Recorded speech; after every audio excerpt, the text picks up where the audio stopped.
کہ صحابہ کے پاس کچھ نہیں تھا. صحابہ کی زندگی میں جب تقویٰ آیا، اللہ کا ڈر جب ان کے دل میں آیا، اللہ تبارک و تعالیٰ نے قیصر و کسرے کے بڑے بڑے خزانے ان کے قدموں میں لا کر ڈال دیے. ایک مرتبہ حضرت عمر رضی اللہ عنہ کے زمانے میں قحط سالی پڑی. حضرت عمر رضی اللہ عنہ نے خط لکھا حضرت عمر بن عاص رضی اللہ عنہ کو. جیسے کہ حضرت عمر بن عاص رضی اللہ عنہ کو خط ملا، حضرت عمر بن عاص رضی اللہ عنہ نے خط پڑھا. خط میں لکھا ہوا تھا حضرت عمر رضی اللہ عنہ یہ باتیں لکھی ہوئی تھی کہ کھانے کے لیے یہاں لوگ ترس رہے ہیں، کھانے کے لیے یہاں پر کھانا موجود نہیں ہے، پینے کے لیے پانی تک نہیں ہے، صدر چھپانے کے لیے لوگوں کے پاس کپڑے تک موجود نہیں ہے، لہذا تم یہاں کے لوگوں کے لیے انتظام کرو. تقوی کی وجہ سے حضرت عمر بن عاص رضی اللہ عنہ کے پاس بڑے بڑے خزانے موجود ہو گئے. حضرت عمر بن عاص رضی اللہ عنہ نے جواب میں یہ لکھا کہ اے امیر المؤمنین، میں آپ کے پاس ایک اونٹوں کا ایک ایسا لشکر روانہ کر رہا ہوں جس کے ایک اونٹ پر بھرپور سامان موجود ہے، کھانے کے لیے کھانا موجود ہے، پینے کے لیے پانی ہے، پہننے کے لیے کپڑے موجود ہیں. کتابوں میں یہ بات لکھی ہوئی ہے.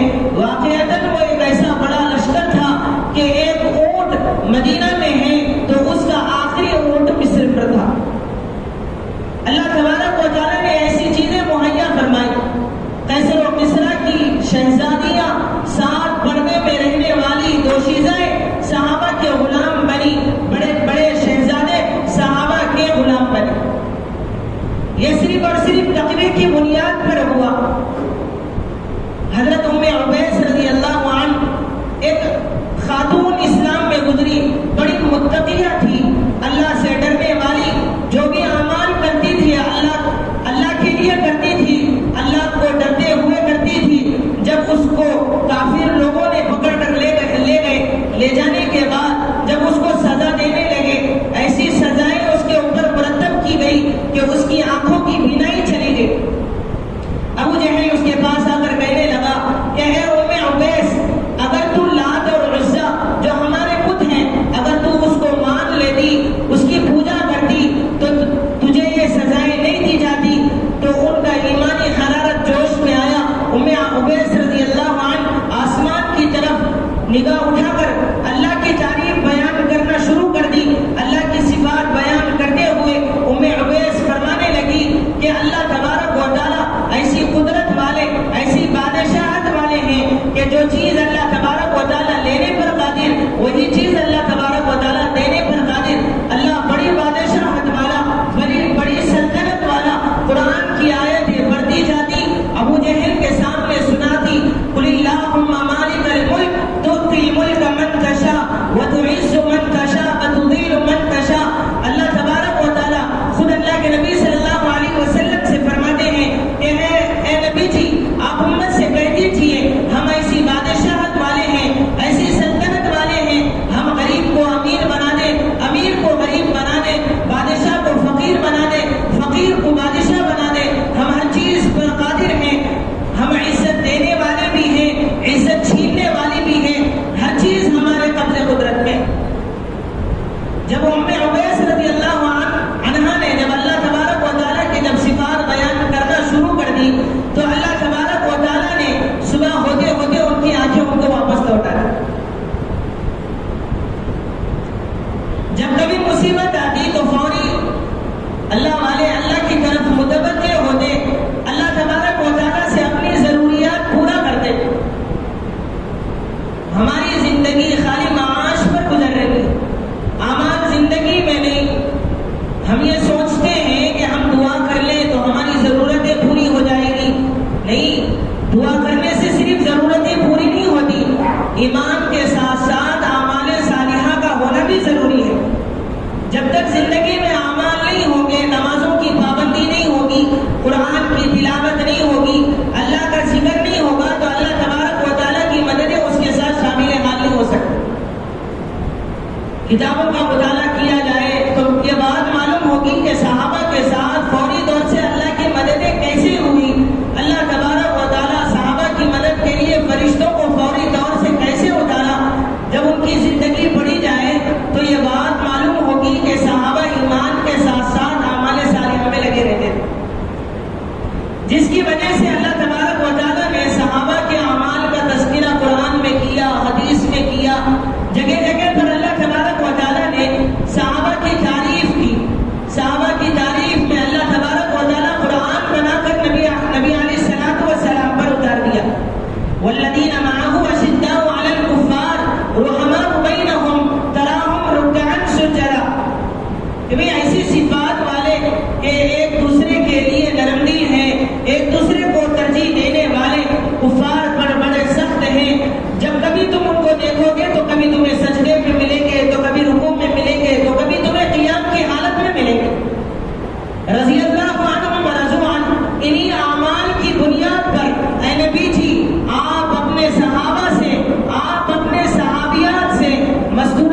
المؤمنون الذين هم في صلاتهم خاشعون والذين هم عن اللغو معرضون.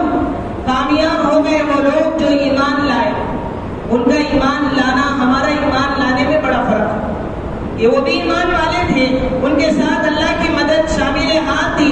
آج ہم بھی ایمان والے ہیں مگر اللہ کی مدد ہمارے ساتھ شامل حال نہیں.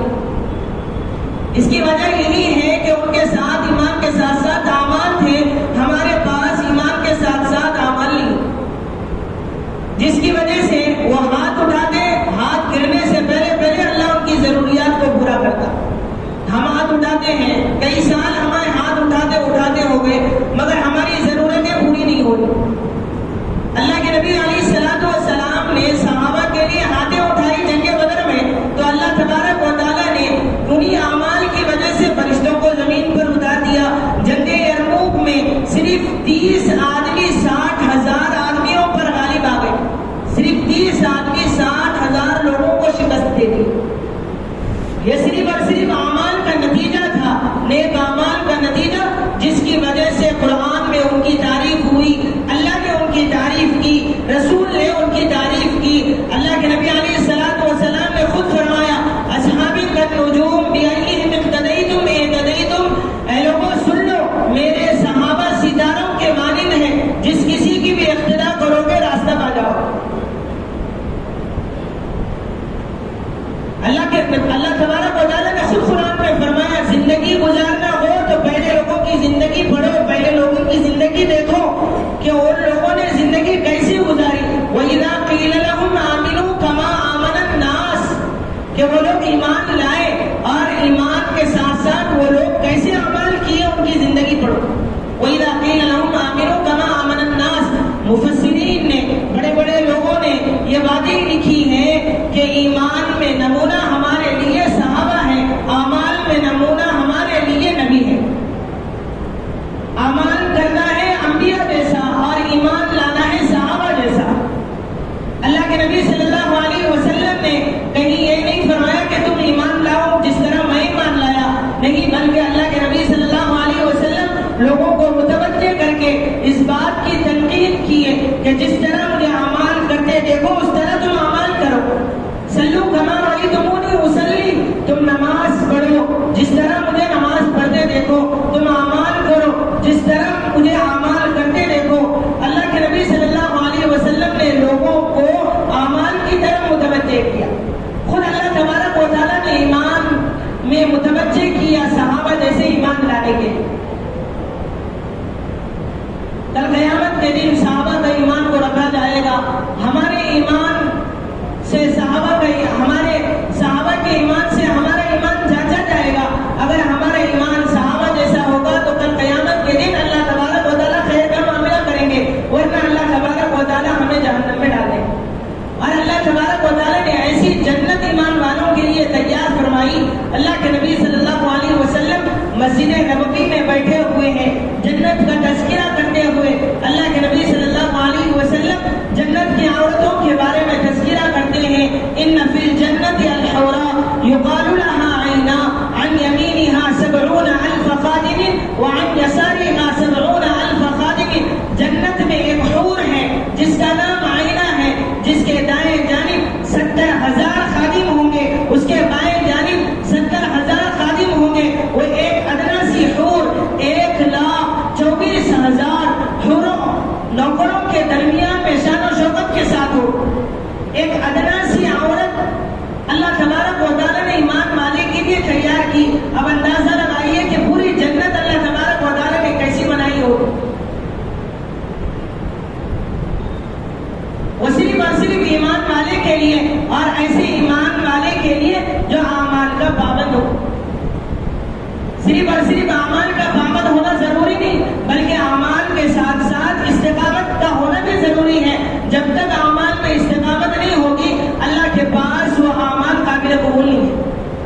خود اللہ کے نبی صلی اللہ علیہ وسلم نے فرمایا اللہ تبارک و تعالیٰ کو ایسے عمل پسند ہیں جو پابندی سے ہو, چاہے تھوڑا ہی کیوں نہ ہو. اللہ تبارک و تعالیٰ پابندی کے ساتھ کرنے والے اعمال کو بہت زیادہ پسند کرتے ہیں. ایسے اعمال کو